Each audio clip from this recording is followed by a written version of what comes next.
My husband told our friends I trapped him into marriage as a joke. Everyone thought it was hilarious, except me. So I booked a hotel that night and didn't come home. Now he's blowing up my phone saying, I'm 34F. My husband is 36M. We've been married for just over 3 years, together for 6. For the most part, our relationship has been steady, predictable in that comfortable way. We split chores, plan vacations together, have a shared calendar, all the usual stuff. I've always thought of us as a good team. Maybe not the most romantic couple you'd see on social media, but real, stable. So we were hosting a small dinner party, nothing fancy, just some pasta and good company. Our friends Damien and Layla came over, along with this couple we'd met through them, Sophia and Marcus. I'd only met Sophia once before, but I liked her. She's blunt in a funny way, the kind of person who'll tease you affectionately but make you laugh while she's doing it. The evening started off fine. Everyone was chatting, music humming low in the background. I'd made this roasted garlic mushroom pasta I was proud of, and for a moment I just felt cozy. Like, this is what being a grown-up is supposed to feel like. Then somewhere between dessert and the second bottle of red, the topic of marriage came up. Layla and Damien are engaged, and Sophia started asking them questions. When they're planning the wedding, how Damien proposed, all of that. It was sweet. Then, out of nowhere, Sophia turns to my husband, let's call him Julian, and goes, so how did you propose to Marin? Or did she just wear you down until you gave up? Now, I was expecting him to do what he always does, tell the story of how he surprised me during our trip to Edinburgh, how nervous he was, how he almost dropped the ring into a bowl of soup. He loves telling that story. But instead, Julian laughed and said, honestly, I think she trapped me. She knew I was too polite to say no after all the hints she dropped. He said it with a grin, like it was obviously a joke. Everyone burst out laughing, except me. I smiled politely, but I could feel my cheeks burning. I made some awkward joke back, like, wow, guess the truth comes out now, and tried to laugh it off. But it sat weird in my chest. Because it wasn't just the comment, it was the way they all just went with it. Even Layla, who knows me well, didn't say anything. They just kept going, laughing about how women always have a plan, and guys never stand a chance. Julian caught my eye, and he did that thing where he raises his eyebrows like, what? I'm being funny. But something about it didn't feel funny. Not to me. I excused myself to go check on the dessert in the oven, even though dessert had already been served, and just stood in the kitchen for a minute, breathing. I wasn't going to cry in front of anyone, but I felt like I'd been slapped. Because the truth? I hadn't pressured him. If anything, I waited too long for him to be ready. I'd even backed off when he got cold feet a year before we got engaged. I'd given him space. I respected his timeline. So for him to say that, even as a joke, it felt like rewriting our story, like reducing me to some desperate woman who tricked him into being with her. After everyone left, I didn't bring it up right away. I did the dishes. He helped. It was almost eerie how normal everything seemed, but I couldn't shake it. The next morning, I asked him, casually at first, hey, what was that comment last night about me trapping you? Where did that come from? Julian looked at me like I was overreacting. Babe, it was a joke. Come on. Everyone laughed. You're not really mad, are you? I told him it just didn't sit right with me, that it felt disrespectful. And he sighed, like I was being exhausting. Marin, it was a joke. You're blowing this way out of proportion. I let it go. Or at least, I pretended to. But over the next couple of days, it kept nagging at me. That one joke wouldn't have been so bad. But then he brought it up again when he was on the phone with his brother. I overheard him say, yeah, I think Marin basically wore me down until I gave in. She's persistent, I'll give her that. He laughed. And I don't know. I felt something snap a little. That night, while he was in the shower, I quietly packed an overnight bag. I booked a hotel room downtown, told him I needed some space to clear my head, and left him a note saying I didn't appreciate the way he'd been joking about our marriage, that I needed him to think about why it bothered me so much. After I left that night, Julian did what I expected at first. He blew up my phone with texts and calls, starting with confusion and quickly moving into irritation. At first it was, "Come on, you're not really serious," and then, "Are you done being dramatic yet?" By the second day, he'd shifted to guilt tripping. "I guess our marriage doesn't mean much to you if you can just walk away over a joke." I stayed at the hotel for 2 nights, then went to stay with my cousin Leora, who offered her guest room without asking questions. She'd always liked Julian on the surface, but she also had this intuitive ability to read between lines. When I told her the story, she didn't say much, just raised her eyebrows and muttered, "Huh, that's telling." And then she let me sleep. I didn't go back home for 3 weeks. During that time, Julian switched strategies more times than I could count. One day he'd be warm and apologetic, telling me he'd messed up, that he understood now how the joke made me feel small. The next day, he'd be cold and defensive, talking about how no one else would have reacted like this, and that I was being impossible to please.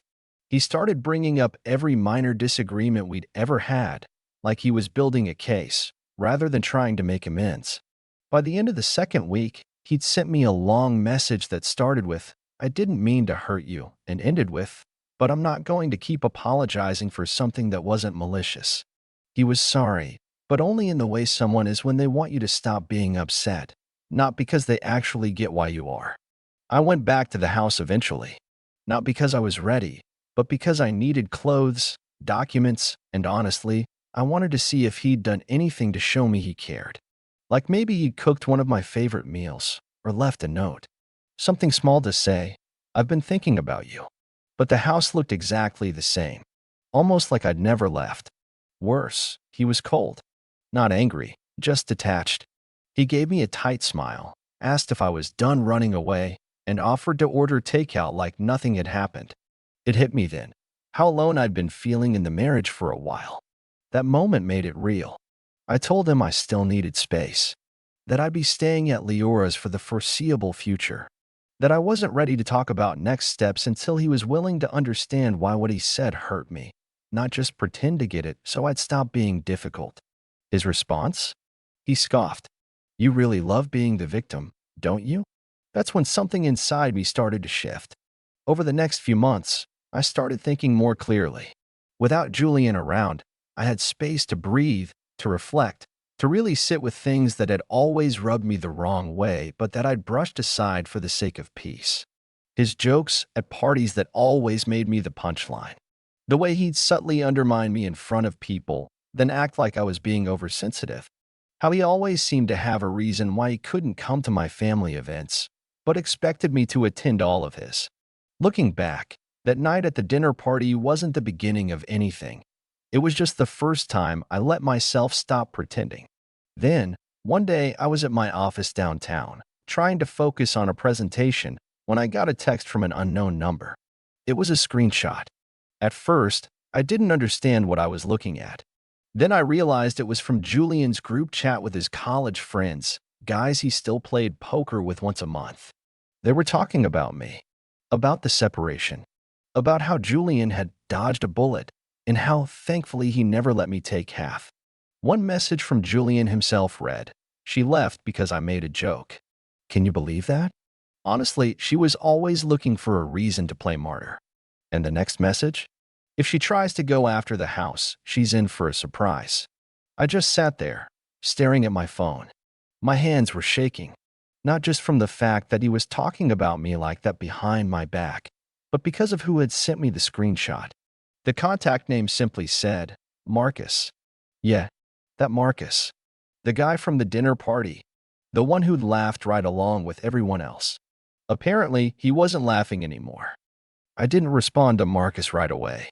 I just stared at the screen, replaying every conversation from the past few months in my head. His timing confused me. Why now? Why send this? What changed? Eventually, I stepped outside the office and called him. My voice was steady, but I could feel the pressure building behind my ribs like a balloon on the edge of bursting. "Hey," I said when he picked up. "I got your message." There was a pause. Then Marcus sighed, almost like he'd been bracing himself. "Yeah, I wasn't sure if I should, but I figured you deserve to know." I asked him where the screenshot came from.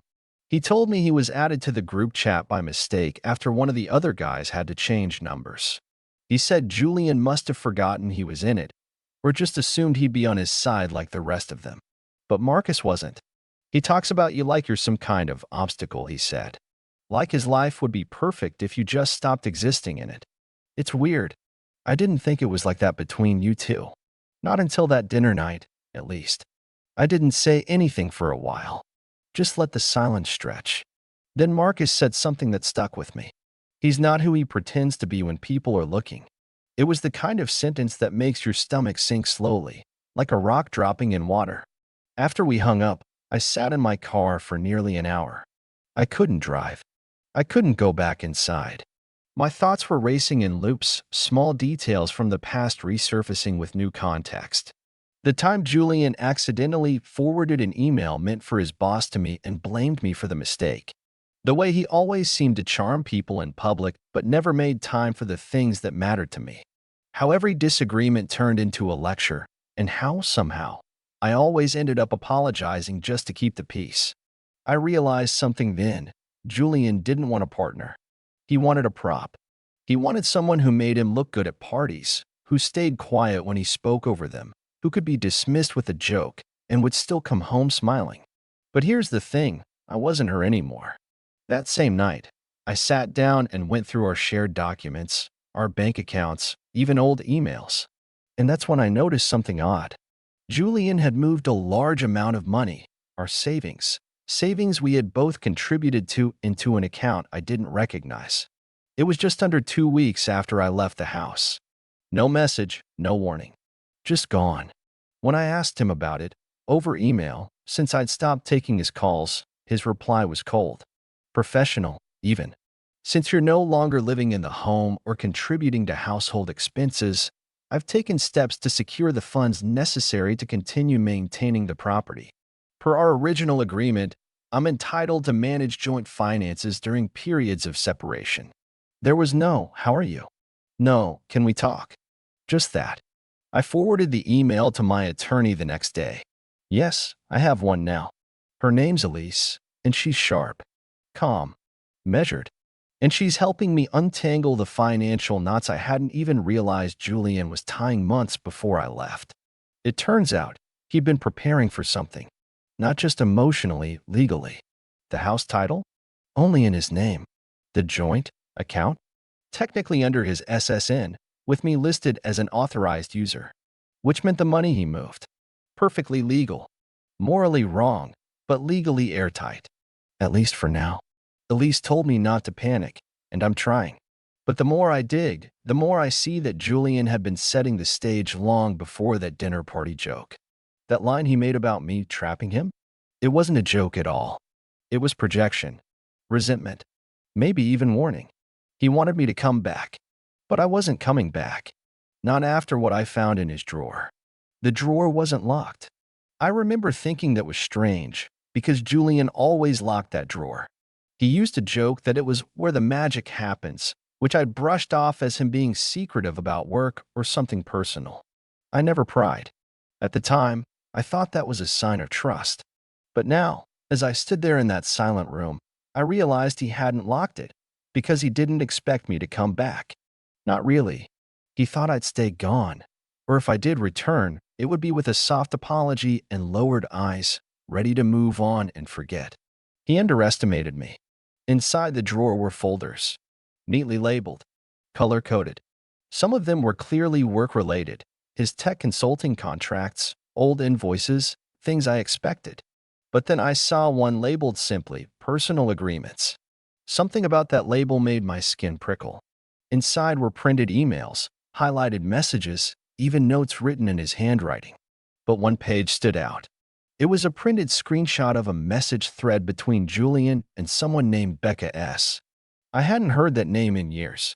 Becca was someone Julian had briefly dated in college. I remember her only vaguely. He'd mentioned her once or twice, always with an eye roll, claiming she was too intense and emotionally unstable. I hadn't given it much thought. But here she was, in a thread with him dated just 2 months before we got married. In the exchange, Julian was venting. Or rather, scheming. Becca had apparently reached out to congratulate him on the engagement. His response was anything but warm. "It's not what you think." I didn't exactly get a say in the timing. She replied, "Wait, I thought you were excited? You literally told everyone she was perfect." Julian, "Yeah, well, perfect for what I need right now. Doesn't mean I'm ready to play house." But she's pressing hard for the ring, and frankly, it makes the taxes easier. Taxes. I read that line twice. Then again. That night at the hotel came rushing back to me Julian's offhand comment that our wedding date lined up nicely with his quarterly business filings. I'd laughed. He hadn't. I sat down on the edge of the office chair, my fingers trembling just slightly. Then I found another printed message. This one from the day after the dinner party. The dinner party. He'd sent Becca a message that read, "You were right." She flipped, walked out and everything. "But no worries, I've got everything covered. She won't touch a thing. If she wants to play hardball, she'll lose." There it was. He'd never seen me as a partner. I was a plan, a means to an end. Someone convenient, presentable, and above all controllable. I left the house quietly, not taking anything but my box of books and the folder with the messages. Leora was waiting for me at the cafe down the street, and when I showed her what I'd found, she didn't say a word for a long time. Then she closed the folder slowly and said, "We need to hit back smart." Not loud. That's when the plan began. I started with small steps. Elise helped me draw up a document requesting a formal disclosure of our shared assets, framed under the assumption that we were still in a cooling-off period, not a formal divorce. Julian, arrogant as ever, signed off without looking too closely. He was probably still convinced I didn't know how deep the lies ran. He'd always said I wasn't cut out for strategy, that I was too soft-hearted, too trusting. That's what he counted on. What he didn't count on was Leora. She used to be a paralegal for a corporate law firm before starting her own photography business. But she still had friends in the industry, quiet, skilled people who knew exactly how to review financial records for signs of intention. And that's exactly what we found. Julian had slowly been shifting assets months before I left. Not just the savings, but stocks, crypto, even intellectual property from a side business he never told me about. He listed it under an LLC he quietly registered in another state, then had the nerve to use our home internet and utilities as part of his business expenses. So now we had two things: evidence of emotional manipulation and financial concealment. And I had one thing Julian never thought I'd use: the full legal power of knowing exactly where the cracks in his perfect image were. But before I could act, something unexpected happened. Marcus reached out again. This time, he didn't send a screenshot. He asked to meet. In person. Said it was about Julian.